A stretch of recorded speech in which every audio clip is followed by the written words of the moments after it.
오늘 우리에게 주시는 하나님의 말씀은 신약성경 베드로전서 4장 12절에서 14절과 19절 말씀이 되겠습니다. 제가 가지고 있는 성경은 신약성경 382페이지입니다. 신약성경 베드로전서 4장 12절에서 14절 말씀과 19절 말씀입니다. 주신 말씀을 다 함께 교독하시겠습니다. 12절 말씀을 제가 먼저 읽습니다. 사랑하는 자들아, 너희를 연단하려고 오는 불시험을 이상한 일 당하는 것 같이 이상히 여기지 말고 오히려 너희가 그리스도의 고난에 참여하는 것으로 즐거워하라. 이는 그의 영광을 나타내실 때에 너희로 즐거워하고 기뻐하게 하려 함이라. 너희가 그리스도의 이름으로 지옥을 당하면 복 있는 자로다. 영광의 영 곧 하나님의 영이 너희 위에 계심이라. 19절 말씀을 다 같이 읽겠습니다. 그러므로 하나님의 뜻대로 고난을 받는 자들은 또한 선을 행하는 가운데 그 영혼을 미쁘신 창조주께 의탁할지어다. 아멘. 할렐루야.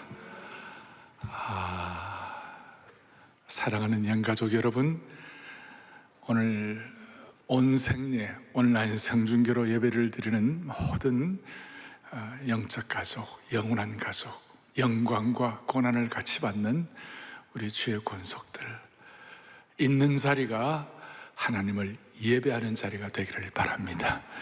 그리하여 온 성도들과 주의 권속들을 머리끝부터 발끝까지 주의 보혈로 덮어주셔서 치유와 회복을 경험하기를 소망합니다.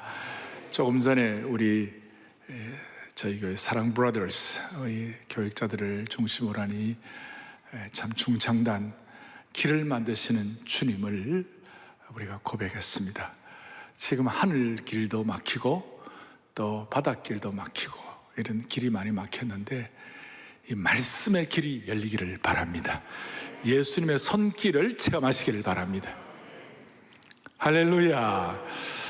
저는 이 코로나 바이러스 사태를 보면서 느끼는 것 중에 하나가 사람들이 뭔가 중심을 잡지 못하고 휩쓸려 가는 것 같은 그런 좀 인상을 받습니다.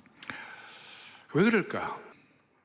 어떤 분들은 두려움 때문에 휩쓸려 가기도 하고 또 잘못된 정보들, 요즘 전 세계와 이 팬데믹이라는 말이 있는데 인포데믹이라고 잘못된 정보에 휩쓸려 가지고 그렇게 또 이렇게 쏠림 현상이 있고, 어떤 분들은 본인이 갖고 있는 독특한 잘못된 신념과 사상 때문에 휩쓸리는 분들도 있고, 예수 믿는다고 하면서도 또 너무 물질에 예민해 가지고 물질 때문에 또 휩쓸리는 분도 있고, 안타까운 것은 신앙인들 가운데 그의 영혼이 흔들리고 영적으로 떠내려가는 분이 있다면 이거는 참으로 안타까운 일이라고 할 수 있습니다. 그래서 우리는 어떤 경우에도 말씀을 통하여 흔들림이 없는 신앙생활 되기를 원하는 것입니다. 다윗은 시편 16편에 이런 고백을 합니다. 같이 우리 보겠습니다. 내가 여호와를 항상 내 앞에 모심이여 그가 나의 오른쪽에 계심으로 내가 흔들리지 아니하리로다. 내가 흔들리지 아니하리로다. 요동함이 없는 은혜를 주시기를 바라는 것이, 만세반석 되시는 예수 그리스도 위에 말씀의 토대가 확고할 때 우리는 흔들림이 없습니다. 그래서 저는 이 본당과 또 오늘 온 생례로 생중계 예배로 이렇게 드리는 모든 가정들마다 SSS, 사랑, 세이프티, 스페이스, 사랑, 안전 존이 되기를 바라는 것이, 그래서 저는 흔들림이 없도록 이 코로나 바이러스 극복 시리즈를 제가 하고 있는데, 정체성이 있어야 흔들리지 않는다. 또 영향력이 있어야 흔들리지 않는다. 그리고 제가 처음에 이 과거의 은혜는 기억하고 하나님의 인도는 기대할 때에 흔들림이 없다. 그래서 오늘은 이 기억과 기대에 대한 대꾸로 오늘은 제가 고난과 영광이라는 주제로, 고난과 영광을 통하여 우리 성도들이 흔들림 없는 신앙의 은혜를 주시옵소서. 흔들림이 없도록. 이 고난과 영광이라는 말은, 성도의 고난과 영광이라는 말은 마치 동전의 양면과 같고, 이 신앙인들에게는 이 고난과 영광은 독특한 함수관계가 있는 거예요. 그리고 이 고난과 영광을 잘 이해하게 되면 신앙의 새 차원으로 이동이 가능한 것이에요. 복음의 핵심이 뭐예요? 십자가의 고난, 부활의 영광. 그것이 복음의 아주 핵심 아닙니까? 양면과 같지 않아요? 그래서 오늘 저와 여러분들이 이 코로나 바이러스 이 사태 가운데서 고난과 영광이라는 이 두 단어가 여러분들 가운데 이것이 체화되고 완전히 내 것으로 확인되고 말씀을 통하여 영의 눈이 딱 띄어지면 만세바석 위에 있는 것처럼 흔들림이 없는 은혜를 베풀어 주시는 것입니다. 오늘 본문을 좀 차근차근 보도록 하겠습니다. 오늘도 여전히 제가 여러분들에게 설교 노트를 다 내어드렸습니다. 설교 노트 다 갖고 계십니까? 자, 보시고 거기에 보니까 중심 잡기 힘든 현실 상황 속에서 말씀을 통하여 길을 발견해야 한다. 만세반석 대신 예수님은 길 만드시는 분이시다. 제가 얘기 놓고, 그 다음에 오늘 제가 이제 성경을 애써가면서 베드로전서 4장을 보는데, 베드로는 고난과 영광을 동시에 체험한 분이고, 베드로는 한때는 너무나 부끄러운 일을 했지만 나중에는 완전히 하나님의 사람으로 완전히 무장된 이 양면성을 하나님께서 베드로의 삶을 통하여 확인시켜 주시는데, 베드로가 이것을 책상머리에 앉아가지고 연구한 것이 아니라, 연구만 한 것 정도가 아니라 삶으로 고난과 영광을 다 체득하고 난 다음에 오늘 베드로전서 5장까지 있잖아요. 5장까지 있는데 제가 보니까 ESV라는 이 영어 우리 지금 제일 무게 있는 권위 있는 성경 번역본 중에 하나인데, 헬라도 마찬가지고, 원어로 볼 때 이 베드로전서 5장 가운데서 고난이라는 말이 몇 번 나올까요? 17번 나와요. 17번. 그러니까 괄호 안에 17번이죠.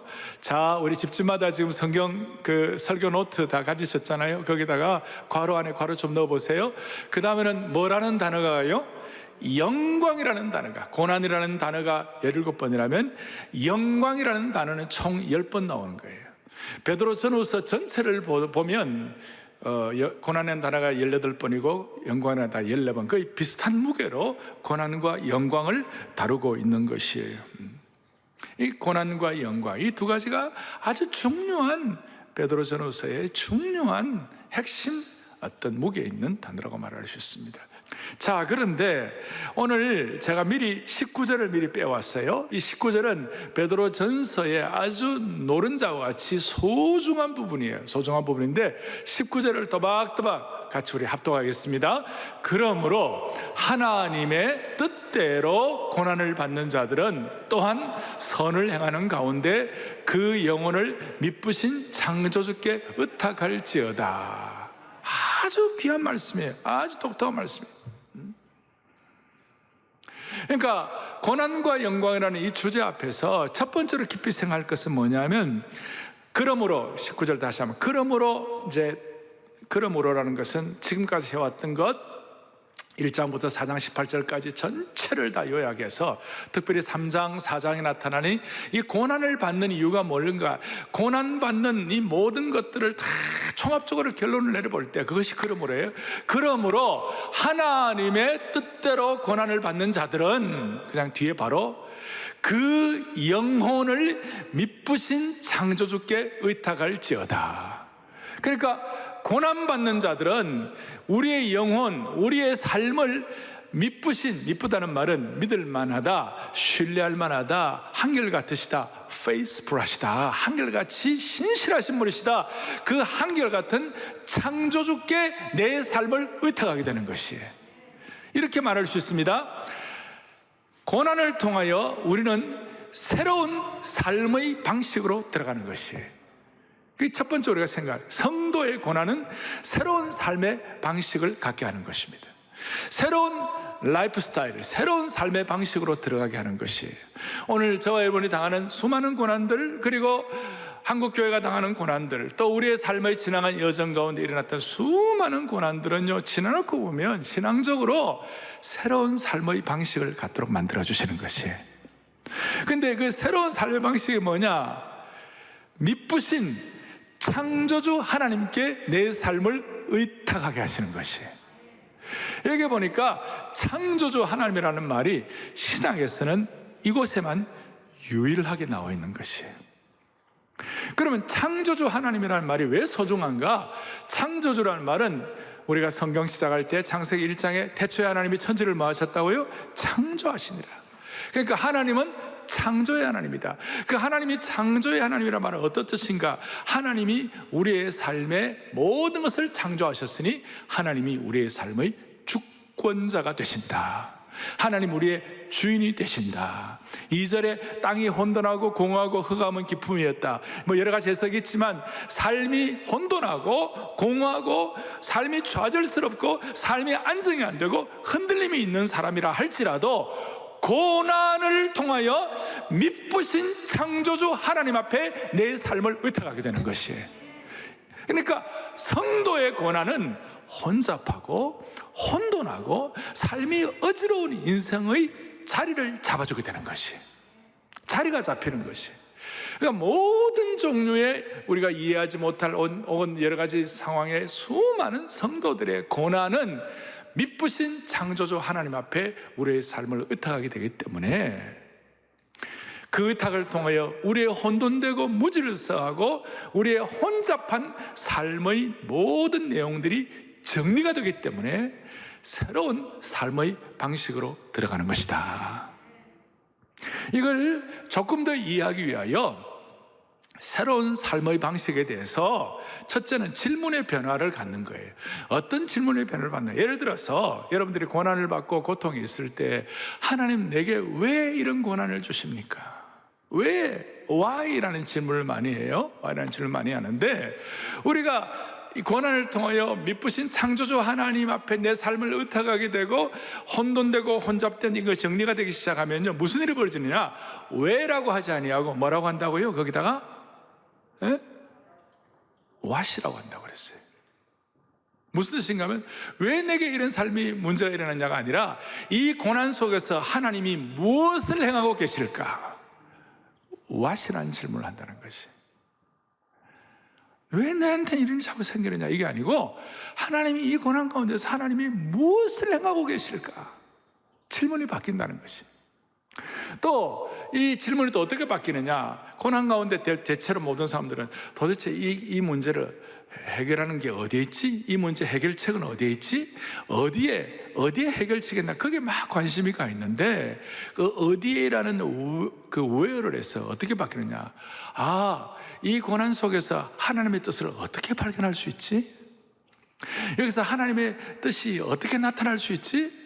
그러니까 how로 바뀐다는 것이. 질문이 바뀌는 거예요. 그 질문이 바뀌는 것 자체가 새로운 삶의 형식으로, 새로운 삶의 방식으로 진입하는 거예요. 거기서 이 질문이 바뀔 때, 이 질문에 대한 반응을 제대로 할 때 우리도 모르게 하나님의 영광에 대해서 눈이 열릴 수 있는 줄로 확신합니다. 이걸 조금 더 들어가면 질문의 변화가 있을 뿐만 아니라 새로운 삶의 방식은 태도의 변화까지 가져오는 거예요. 태도의 변화를 가져온다는 건 어떤 뜻인가 하면 그동안은 내가 막 하나님 앞에 얘기하는 거야. To God. 하나님께 내가 막 내 얘기하고 막 다 하는 거야. 뭐 그것도 나쁜 건 아니지만 이 고난을 통하여 가만히 시편 기자들이 그러잖아요. 고난당하다가 하나님께 질문하다가 나중에는 뭐냐면 내 영혼아 잠잠히 하나님만 바람이여. 그러면서 하나님의 음성을 듣는 것이에요.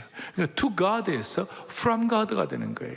하나님으로부터 말씀하시는 것을 듣는 자리로 옮아가는 줄로 믿습니다. 이게 새로운 삶의 태도의 변화인 것이에요. 그러니까 이런 내용들을 다 말틴 루터가 고난을 많이 당했는데 말틴 루터가 고백한 내용들을 우리 또박또박 같이 한번 보겠습니다. 내 자신이 고난을 통하여 으깨어져 형체가 없어질 때 그리스도의 형상이 우리 속에 드러날 수 있다 그랬어요. 그동안 우리가 처음에 이 하나님의 이 고난에 대한 하나님의 뜻과 미쁘신 창조주 하나님 앞에 나를 의탁하는 걸 모를 때에는 이 고난이 일어나면 자꾸 내 향성에 내가 어떻게 자꾸 이게 자신 안에서 자꾸 이렇게 막 이렇게 하는 거예요. 그건 해결이 안 되죠. 내 향성인데 무슨 일이 벌어지냐? 이 고난을 통하여 질문의 변화, 태도의 변화가 일어나면 why가 아니라 뭐라고 그랬어요? what으로, where이 아니라 how로, 그리고 to God가 아니라 from God가 되게 되면 무슨 일이 벌어지는가 하면 내향성이 아니라 상향성, 그 하나님을 향하여 자꾸 이렇게 창조주 하나님을 향하여 자꾸 육신의 차원에서 하나님 차원으로 올라가게 되는 것이, 육신의 차원의 인생이, 육신의 본성을 지닌 인생이 창조주 하나님의 차원으로 격이 올라가는 것이 자 올라. 그러니까 내향성에서 상향성, 그 하나님에 대한 묵상이 더 깊어지는 거예요. 전에는 하나님 내게 왜 이런 고통을 주십니까? 어떻게 이럴 수가 있습니까? 왜라는 질문을 막 하다가 하나님을 향한 상향성으로 올라가게 되니까, 하나님에 대한 묵상이 되니까, 이 가운데 하나님의 뜻이 어떻게 나타났는가 그걸 정리를 하게 되니까 Is God good or not? 하나님이 선하신 분인가? 하나님이 악하신 분이신가? 하나님은 내게 어떤 분이신가? 우리 하나님은 예수님의 피와 우리를 바꾸신 사랑의 하나님이십니다. 우리가 이게 다 알지만 이 복음적으로 자꾸 자기를 다시 한번 물어봐야 되는 것이에요. 그러니까 신앙이 좋아도 이 복음적 질문을 자꾸 해요. 하나님이 어떤 분이신가? 저와 여러분에게 있어서 이 하나님은 영원히 사랑의 하나님이시고, 이 영원히 우리의 삶을 인도하시는 하나님이시고, 이 하나님의 영원히 우리를 하나님의 자녀로 삼으시는 좋으신 하나님이신 줄로 믿으셔야 되는 것이에요. 제가 이제 이 내용을 더 깊이 있게 이제 차근차근 정리를 할 터인데, Is God good or not? 하나님은 내게 good, 좋으신 하나님이신 줄로 믿습니다. 그러니까 그게 묵상이 되고 나면 영적으로 이제 뭐가 되느냐? 영적으로 눈이 열리기 시작하는 거예요. 눈이 열리기 시작. 영적으로 눈이 열려요. 하나님의 영적인 눈이, 하나님의 영광에 대해서 눈이 열리기 시작하는 거예요. 그러니 여러분 베드로가 보세요. 베드로는 예수님을 3번이나 부인했던 사람이에요. 그런데 그가 이 모든 과정들을 통과하면서 어떻게 보면 상상이 안 되는 독특한 명령을 내리는 거예요. 아니, 단순한 명령이 아니라 명령형 격려를 하는 거예요. 그래서 오늘 본문에서 6가지 격려를 하는 거예요. 미쁘신 하나님께, 창조주 하나님께 고난을 통하여 나를 의탁하게 되면, 고난을 당하는 너희들은 미쁘신 창조주 하나님 자신을 의탁하라, 이런 새로운 삶의 방식에 들어가면 Y에서 How로 바뀌는 사람은, Where에서 What으로 바뀌는 사람은 하나님 앞에서 이런 명령형 격려를 받는 거예요. 첫째, 고난 이상하게 얘기하지 말라. 12절에 불시험과 고난 이상하게 여기지 말라. 그 다음에 13절에 뭐라? 고난에 참여하는 것을 뭐하라? 즐거워하라. 계속해서 15절에 보니까 그러나 고난도 악행이나 엉터리 잘못으로 고난 당하지 말라. 그 다음에 계속해서 16절에 그리스도의 고난을 받으면 부끄러워하지 말라. 부끄러워하지 말라. 계속해서 뭐라고 하느냐? 16절에 도리어 그 이름을 하나님께 뭘 돌리라? 영광을 돌리라. 그리고 19절에 뭐라고 말씀하는가? 영혼을 미쁘신 창조주 하나님께 의탁할지어다. 참 놀라운 이 새로운 삶의 스타일로 들어가라는 명령을 하고 계시는 것이. 그리고 희한하게도 미쁘신 창조주 하나님께, 신약에 딱 한 번 나오는 창조주 하나님 앞에 창세기 1장 1절에 천지를 창조하시는 그 하나님께 주권을 드리는 그 은혜를 깨닫게 되면 내 삶의 아집과 자아와 고집과 내 것이 점점 옅어지고 힘 빼기 작업이 일어나는 줄로 믿습니다. 그리고 내 힘이 빼어지면 하나님의 힘이 내게 들어오는 것이, 그럴 때 그 고난을 통하여 하나님의 찬란한 영광에 눈이 열리게 되는 것이. 여러분 그렇잖아요. 운동도요, 힘을 빼야 고수가 되는 거예요. 수영, 이 세상 의지도 그럴진데 하나님의 원리는 더한 거예요. 그래서 하나님은 우리에게 고난을 통하여 힘 빼기 작업을 하게 하신 거예요. 그리고 이걸 진작 미리 깨달으면 미리미리 영광을 볼 수가 있고, 고집 부리고 내 것이 남아가지고 끝까지 앙탈 부리면 막판에 깨닫게 되고, 돌아가시기 직전에 깨닫게 되고. 여러분, 야곱을 잘 아시잖아요. 야곱은 자기가 강한 사람이었고 자기 고집과 자기 프레임이 분명한 사람이었어요. 그래서 물질 절대 손해 안 보고, 그 다음에 절대 자기 딱 있는 거예요. 그런데 하나님이 그 이해할 수 없는 고난을 막 주셔라. 그가 눈에 넣어도 아깝지 않을 만한 아들 요셉을 잃어버리고, 그 다음 마지막 남은 베냐민까지 다 잃어버리게 되는 상황이 되니까, 막판 가니까 드디어 이 강고한 야곱도 포기를 하는 거예요. 야곱의 유명한 얘기 알죠? 베냐민 앞에서 내가 잃으면 잃으리로다. 다시요. 내가 잃으면 잃으리로다. 그렇게 하니까 그 순간 야곱의 힘 빼기 작업이 된 거예요. 그럴 때 하나님께서 됐다. 여러분, 야곱이 무슨 갑자기 성화되거나, 야곱이 갑자기 무슨 굉장한 인격적으로 성숙하거나 그런 거 아니에요. 그냥 힘 뺐어요. 그랬을 때 그 팔레스타인의 족장 촌부 할아버지가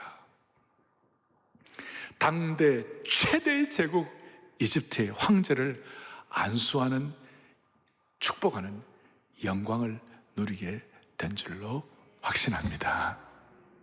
힘 빼기 작업이에요. 이것은 참 신앙적인 독특함이에요. 독특함이에요. 다시요. 초보자는 다 힘이 들어가요. 그러나 성숙할수록 힘이 빠지고 부드러워지는 것이.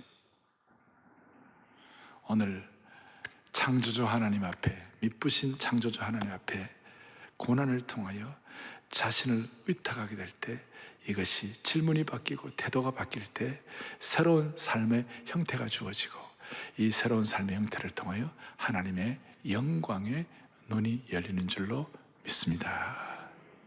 그럼 두 번째로, 좀 더 구체적으로, 그러면 새로운 삶의 방식이 뭘까요? 그걸 조금 더 제가 설명을 하겠습니다. 그것이 뭐냐? 12절에 이렇게 나와 있습니다. 12절에 보니까 이렇게 나와 있습니다. 12절, 사랑하는 자들아. 이 사랑하는 자들은 지금 베드로가 그야말로 목자의 심정을 가지고, 안타까운 사랑의 마음을 가지고 본도와 갈라디아와 가바도기아와 소아시아 지역에 있는 모든 성도들을 향하여, 오늘 시구나 우리 모든 영적 가족 여러분들을 향하여 그의 목자의 심정, 사랑의 세례의 마음을 가지고, 애끓는 마음을 가지고 성도들의 권면한 건 뭐라고 하냐면, 너희를 연단하려고 오는 고난의 상황인 이 불시험을 이상한 일을 당하는 같이 이상히 여기지 말라. 고난을 이상하게 여기지 말라. 그리스도인의 고난은 이상한 것이 아니다. 이상한 것이 아니다. 네. 이상한 것이 아니다. 그리스도의 고난은 이상한 것이 아니다. 여기 불시험이라는 말은 당시 AD 64년에 폭군 네로가 자기식으로 한번 로마를 새롭게, 완전히 재판을 새롭게 건축하기를 원했어요. 그래서 더운 여름에 축축하고 습기 있는 이런 것을 다 해가지고 막 불을 질렀어요. 2주일간 로마가 불에 탔어요. 큰 골목, 작은 골목 할 것 없이 불. 그리고 불을 끌려고 할 때 병사들 시켜가지고 더 이렇게 해가지고 불을 질렀어요. 그러고 로마가 잿더미가 되고 나니까, 여러분, 로마 시민들은 citizen of Rome, 로마의 시민권의 영광이 있는 거예요. 자기들의 재산에 다 불타버리고 다 날아가니까 자기들의 어떤 인간적인 어떤 프라이드나 그 다음에 영광이 그냥 날아갔다고 생각하고, 도대체 이 불을 또 누가 냈냐고. 그 황제를 향하여 타겟을 하려고 하니까 그 로마 황제가 이걸 어떻게 했냐, 그 프레임을 걸어가지고 예수 믿는 사람들이 불을 냈다. 왜냐하면 당시에 기승한 하나의 것이 뭐냐면 반유대주의였어요. 엔타이 주다이즘, 그 반유대주의였는데 그 반유대주의가 기승할 때에 기독교도 유대교의 일파라고 그 하나의 한 부분이라고 말하고 생각하면서 그래가지고 기독교를 핍박하기 시작해갖고 불시험도 그런 불시험이 없어요. 예수 믿는 사람들을 잡아서 투옥해가지고 예수 믿는 사람들에게 동물 껍데기를 입혀가지고 사자의 찢어지게 만들고 예수 믿는 사람들을 그냥 몸에다 기름 발라가지고 그 십자가에다가 화형되어 있으려 해가지고 정원에 불을 밝히게 만들고 고문하고 그 불시험은 말로 다 할 수가 없었어요. 그런데 베드로가 뭐라고 그러냐? 내가 너희 사랑하는 자들아, 내가 사랑하니까 이 고난에 대해서 얘기한다. 내 눈에 넣어도 아깝지 않을 사랑하는 형제자매들아, 이 그리스도인이 이 불시험도 너희들 이상하게 여기지 말라. 오늘 이 고난 이후에 하나님의 새로운 영광, 새로운 소망, 하늘의 영광이 너희들의 것이 될 수가 있느니라. 그래서 1장부터 하늘의 소망을 얘기하는 것이, 이 고난 가운데 하늘의 참 소망이 무엇인지 깨달아지는 것이에요. 그리고 이 고난을 통하여 하나님 앞에서 자신이 성화되고 자신이 이렇게 다듬어지는 것인데, 하여튼 제가 이 고난이 왜 유익인지 여러 가지로 설명할 수 있지만 이제 마지막 세 번째를 가지고 하나 더 설명을 할 거예요. 이 고난이 왜 이상히 여기지 말아야 되는가? 왜 이상히 여기지 말아야 되는가? 자, 세 번째 뭐라고 되었어요? 고난당하는 자의 머리 위에 뭐가 있다고요? 영광의 영이 함께 하신다. 기가 막힌 말씀. 왜 고난을 이상히 여기지 말아야 하는가? 하늘의 소망도 있고 여러 가지 차원이 있지만 고난당하는 자의 머리 위에 영광의 영이 함께 하시는 줄로 믿습니다. 영광일세, 영광일세, 내가 누릴 영광일세. 오늘 1예배 마치고 앞 예배 마치고 난 다음에요, 또 우리 2, 3부 예배 마치고 난 다음에 그 배의 찬송을 찬송과 존귀하고 난 다음에 바로 이어서 영광일세, 영광일세 불렀어요. 한 10분 불렀어요, 그 찬송. 이 땅에서도 하나님의 영광의 예고편을 맛보게 하신 주님을 찬양합니다. 그 뭐로 설명할 수가 없어요. 하나님의 백성들이 모여가지고 고난이 무엇인지를 아는 주의 권속들이 또 고난을 이렇게 초대교회 성도들처럼 이 강도로 깊이 체험 안 했다 하더라도 우리가 영적으로 눈을 떠가지고 고난을 이해하고 난 다음에 이상히 여기지 않는 사람들에게 무슨 일이 벌어지는가? 이 고난을 통하여 그 머리 위에 하나님의 영광의 영이 함께 하시는 줄로 확신합니다. 그래서 이 고난은 우리로 하여금 13절 14절에 보니까 먼저는 그리스도의 고난에 참여하는 축복을 주시는 것이에요. 여러분, 그리스도의 고난이 뭐예요? 십자가의 고난이죠. 십자가의 고난이 뭐예요? No cross, no glory. 십자가 없이는 영광 없다. 그러니까 그의 영광을 나타냈어요. 근데 너희로 뭐예요? 즐거워하고 기뻐하게 하랍니다. 고난이 우리로 하여금 환난은 인내를, 인내는 연단을, 연단은 소망을 이루는 줄 알기 때문에 너희들은 즐거워하라 그랬어요. 인내와 연단과 소망의 집합적인 이미지가 뭐냐? 십자가예요. 이 고난당하면 희한하게도 그리스도의 고난에 참여하게 되고 그리스도의 고난의 핵심인 십자가의 신비를 깨닫게 되는 것이에요. 그러니까 즐거워하라는 것이 즐거워. 그런데 더 중요한 것은 이 고난당하는 자의 머리 위에 영광의 영, 하나님의 영이 너희와 함께 계심이라. 그렇기 때문에 너희가 그리스도 이름으로 치욕을 당하면 뭐 하는 자라? 복 있는 자다. 고난당하는 모든 하나님의 백성들은 복 있는 하나님의 사람으로 되는 것이에요. 복 있는 대상이 되는 거예요. 복된 인생이 되는 것이에요. 이게 참 너무, 목사님, 나는 복된 인생 안 하고 싶습니다. 이제 그렇게 하면 안 되는 거예요. 정말 영광의 영, 하나님의 영이 우리 가운데 임하실 때에 희한하게도 그리스도의 이름으로 고난당하면요, 그게 복 있는 자라는 은혜를 받게 되는 것이에요. 이 영광의 영이 임한다는 것이 어떤 뜻인가? 영광의 영이 임한다는 건 어떤 뜻인가? 구약적으로 보면 하나님의 권위, 또 출애굽기 하나님의 능력, 또 시편에 하나님의 위대하심, 또 하나님의 영원하심, 하나님 풍성하심, 이런 것들이 포함되어 있어요. 영광의 영이 만다. 이걸 신약에서 조금 더 구체적으로 보면, 신약에서 영광에 해당하는 단어가 녹사라는 말이에요. 헬라어로 녹사라는 말인데, 이 녹사라는 말은 찬양과 경탄과 광휘와 탁월함과 아름다움을 의미하는 것이에요. 우리 한번 같이 한번 합독해 볼까요? 함께요. 신약에서 영광에 해당하는 단어 녹사는 뭐예요?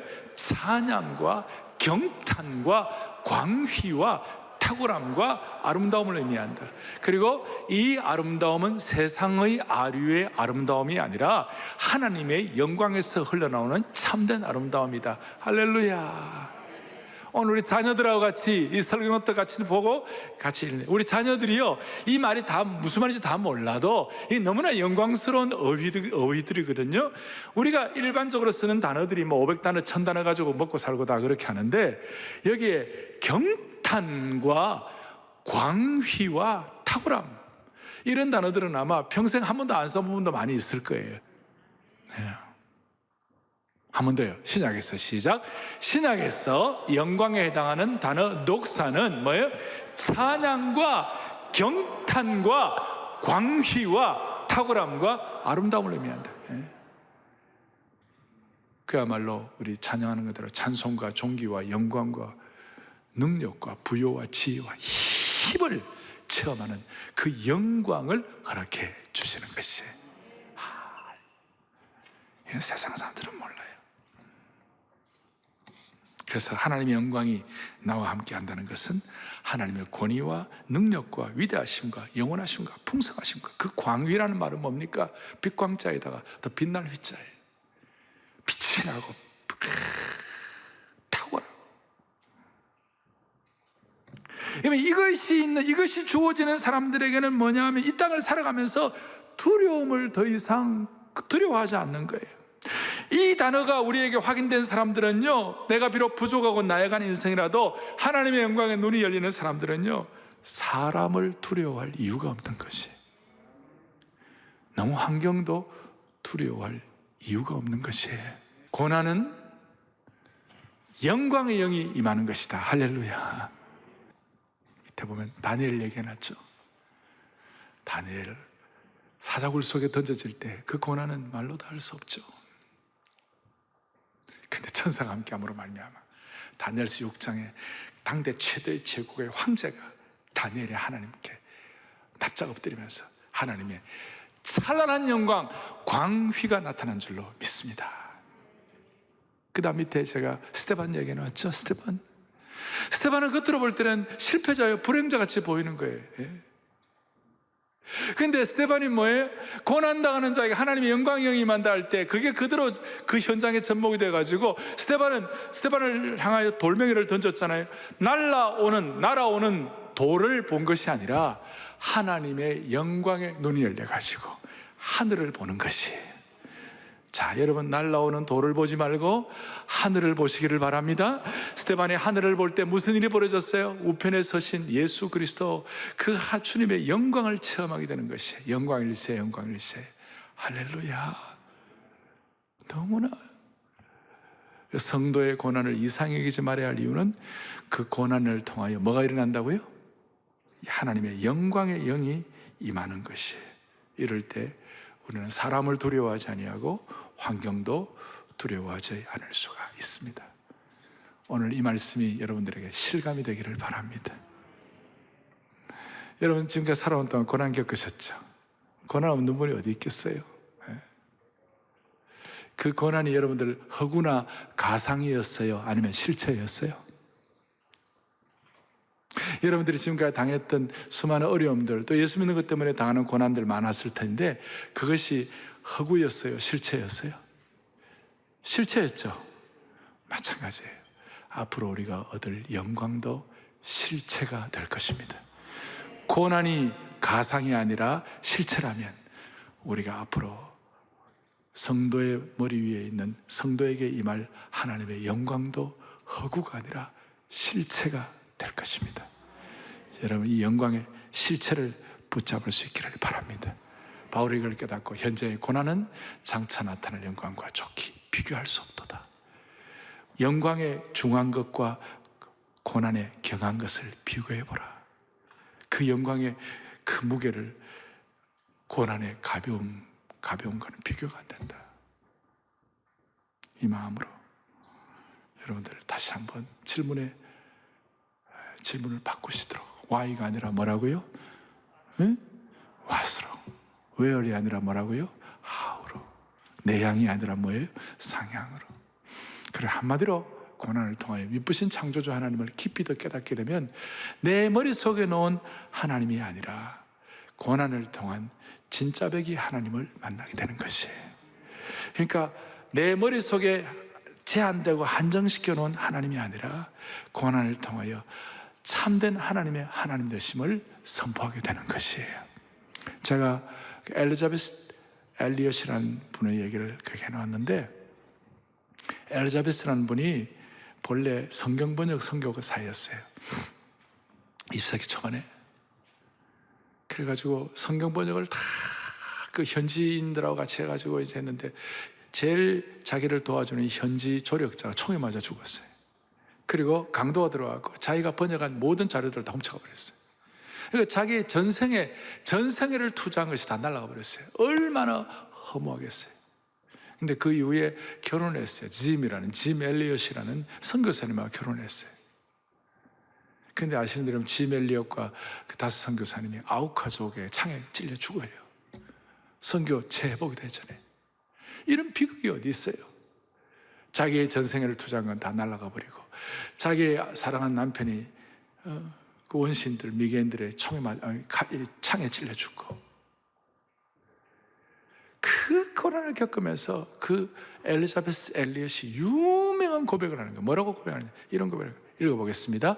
하나님은 창조주 하나님이시다. 하나님이 내 생각에 따라 움직여 주시길 요구한다면 창조주 하나님을 영광스러운 보좌에서 끌어내리는 것과 같다. 그 이후에 엘리자베스는 내가 생각하는 하나님이 아니라 하나님의 하나님 되심에 대해서 눈이 열리게 된 거예요. 그리고 그 고난과 어려움 가운데서 찬란한 하나님의 영광을 체험하게 된 것입니다. 할렐루야. 그래서 베드로는 이걸 깨닫고, 베드로의 전생애 동안 그 수많은 고난이 있었지만 자기가 당하는 고난은 하나님의 영광의 영이 임하는 것인 줄 알고, 베드로는 나중에 전승에 의하면 영광스러운 고난, 십자가도 예수님처럼 십자가가 아니라 거꾸로 십자가에 못 박힌다, 이런 마음을 가지고 고난에 동참함으로 세상 사람들이 알지 못하는 하나님의 영광에 눈이 열린 축복을 받게 된 것입니다. 한국교회는 다른 어떤 세계의 다른 나라에 비한 고난 자본이 있습니다. 고난 자본의 영성이 있습니다. 이 고난 자본을 통하여 하나님의 영광에 눈이 열리기를 바랍니다. 여러분 개인적으로도 이 고난을 통하여 하나님의 영광의 영이 임하기를 바랍니다. 한국교회가 이 수많은 고난, 또 사랑의 교회와 우리 모두가 이 고난을 통하여 하나님의 찬란한 영광을 목도하기를 바랍니다. 하나님의 영광에 압도당하는 공동체가 되기를 바랍니다. 한국교회가 회복되고 치유되고 한국교회가 다시 부흥하는 것에 대한 여러 가지 설이 있고 여러 가지 계획이 있고 여러 가지 아이디어가, 많은 생각들이 있습니다. 어떤 사람 비판해야 한다, 회개한다, 뭐 다 있습니다만은 저는 한 가지 분명히 알고 있습니다. 그것은 뭐냐? 한국교회는 찬란한 하나님의 영광을 회복해야 한국교회가 회복되는 것입니다. 너무너무 중요한 것입니다. 하나님의 고난을 통하여 찬란한 하나님의 영광을 보아야만 되는 거예요.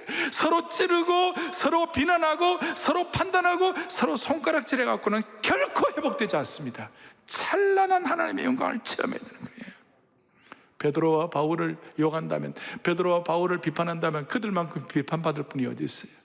베드로는 예수님이 저주한 사람이에요. 그 아마 죽을 때까지 있잖아요. 뒤끝 장렬이에요.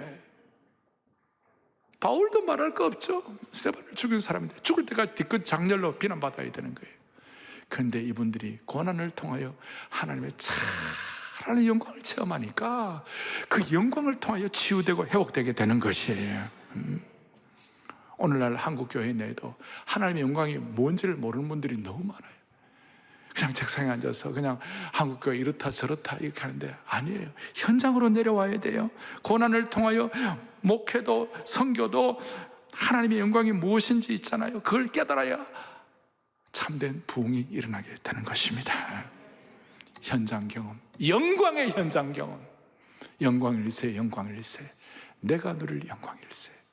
고난을 통하여 미쁘신 창조주 하나님께 힘 빼기 작업하고 그 이상 여기지 않는 가운데서 하나님의 영광을 체험하고 영광의 영이 여러분 가정마다 임하기를 바랍니다. 저는 온 생애 예배를 드리는 모든 가정들마다 어떻게 보면 자녀들이 이 긴 시간을 설교 시간을 감당을 못할지 몰라요. 그러나 이런 설교와 함께 다는 몰라도 이 메시지와 이 말씀과 이 예배 안에 하나님의 탁월함과 하나님의 영광과 하나님의 광휘와 하나님의 경탄이 있는 줄 우리 아이들이 어렴풋이나마 짐작만 하더라도 하나님이 그의 생애를 붙잡아 주시라고 믿습니다. 할렐루야. 가슴에 손을 얹겠습니다. 하나님 아버지, 하나님의 영광을 머리로가 아니라 온몸으로 깨닫고 온몸으로 체화하고 온몸으로 감당해내는 귀한 주의 권속들 되게 하여 주시기를 원합니다. 개인도 공동체도 한국교회도 다시 한번 찬란한 하나님의 영광, 고난과 영광의 함수관계를 이해하여 그 영광의 수혜자들이 됨으로 말미암아 치유와 회복을 경험하게 하여 주시옵소서. 우리의 생명 되시고 영광의 소망이 되시는 우리 주 예수 그리스도를 받들어 간절히 기도 올리옵나이다. 아멘.